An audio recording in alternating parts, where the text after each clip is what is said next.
Thank you so much for being with us. Okay, so ako muna kayo.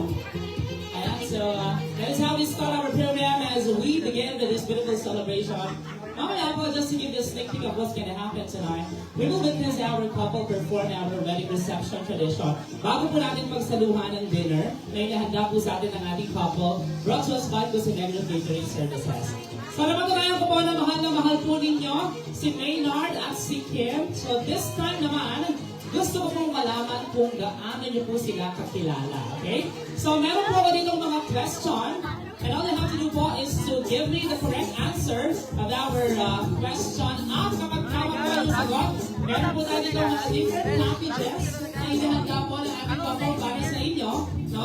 Kapag nakuha mo rin yung tamang sagot, i-open po natin yung gift natin dito sa harapan. Okay, so let us now proceed with our question of how well do you know our couple?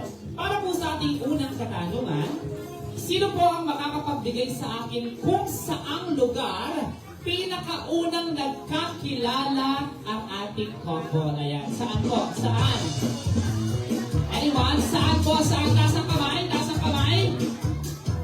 Bakit kayo natatakot sa akin? Sino nakakaalam? O, dito tayo na. Ayan. Dito po tayo sa harapan. Ayan. Let's proceed here po. So our question po is, saan pong lugar pinakaunang nagkakilala si Maynard at si Kim? Holy Cross! That is correct! Palamanan natin dyan. Meron kang, buksan natin ba? Meron kang salon package. Ayan. Buksan po